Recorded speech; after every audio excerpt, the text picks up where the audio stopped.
یہ کتاب کل مجھے ساجد امین صاحب ملنے آئے، انہوں نے دی۔ عامر خاکوانی صاحب کی کتاب ہے زنگار نامہ۔ اس سے ایک اقتباس پڑھتا ہوں۔ نیا سال نیا لائف سٹائل۔ ایک زمانے میں یہ عامر خاکوانی صاحب لکھتے ہیں، نیا سال نیا لائف سٹائل۔ ایک زمانے میں اپنے دوستوں کے ساتھ دسمبر کے آخری دن کا سورج ڈوبتے دیکھنے کا خاص اہتمام کیا کرتا تھا۔ 2-3 دوست کسی جگہ اکٹھے ہوتے، گپ شپ لگاتے، سال بھر کے واقعات کا تجزیہ کرتے، ان چیزوں پر غور کرتے جو ہم نے نہیں کی اور ہمیں آئندہ سال کرنے کی ضرورت ہے۔ نیو ایئر نائٹ پر بھی بہت سے لوگوں کی طرح ہم بھی اگلے سال کو خاص انداز میں گزارنے کی کمٹمنٹس کرتے۔ بہت سے کاموں کی لسٹ بنائی جاتی، نئے سال کے لیے اہداف مقرر کیے جاتے۔ اس موضوع پر شائع ہونے والی کتابوں کی ہدایات کے مطابق لانگ ٹرم گول اور شارٹ ٹرم گول رکھے جاتے۔ یہ اور بات ہے کہ سال کے آخر میں پھر پتہ چلتا کہ ان میں سے بیشتر پر عمل نہیں ہو پایا۔ میرا خیال ہے نئے سال کی کمٹمنٹس یا نیو ایئر ریزولوشن کی اہمیت اپنی جگہ مگر زیادہ عام اور بنیادی نوعیت کی تبدیلی لانا ہے، ایسی تبدیلی جو زیادہ دیر پا اور مستقل نوعیت کی ہو۔ ان کے لیے قارئین کے لیے جو نئے سال کے لیے اہداف مقرر کر چکے ہیں، میں بھی 2-3 مشورے دینا چاہوں گا۔ سب سے پہلے تو اپنے لائف سٹائل میں بنیادی نوعیت کی کچھ تبدیلیاں لانے کی ضرورت ہے۔ زیادہ نہیں تو کم از کم 2-3 تبدیلیاں تو اس سال لے آئیے۔ سب سے عام یہ کہ اپنے آپ کو فطرت کے قریب اور ہم آہنگ کیجیے۔ پچھلے کچھ عرصے کے دوران میں نے اس حوالے سے خاصا کچھ پڑھا۔ سچی بات تو یہ ہے کہ آدمی شرمندہ ہوتا ہے کہ ہم بہت سی ایسی بنیادی باتیں جو اپنے بڑوں بزرگوں سے سنتے آئے ہیں، اسے نظر انداز کیوں کر چکے ہیں۔ جدید زندگی نے ہمارے اندر بہت سی خامیاں، کئی ایسے مسائل پیدا کیے جن سے چھٹکارا پانا بہت ضروری ہو گیا ہے۔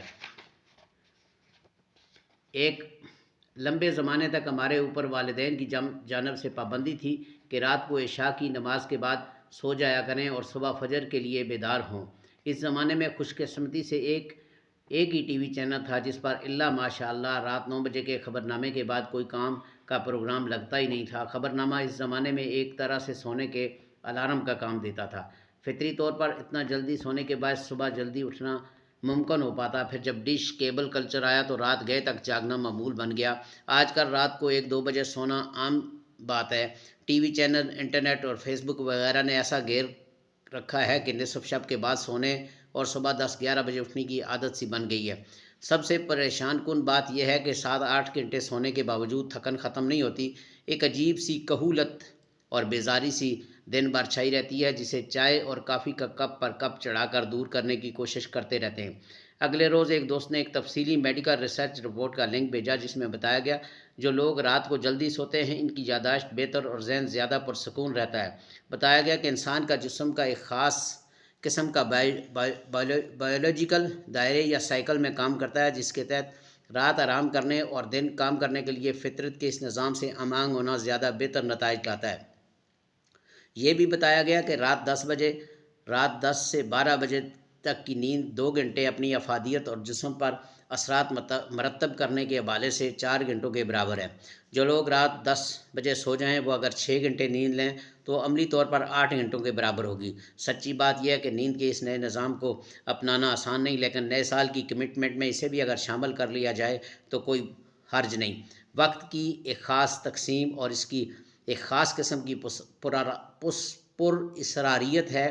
وقت میں برکت ڈالنے کی دعائیں بھی ہیں۔ ہمارے دانشور دوست قرآن اور دینی علوم کا جن کا خاص میدان ہے، ان کا کہنا ہے کہ دن کا آغاز جس قدر جلد کر لیا جائے اتنا ہی اس کو بھرپور استعمال کیا جا سکتا ہے۔ اس میں برکت بھی پڑتی ہے اور جسم کے بائیولوجیکل سائیکل کے بھرپور نتائج بھی برآمد ہوں گے۔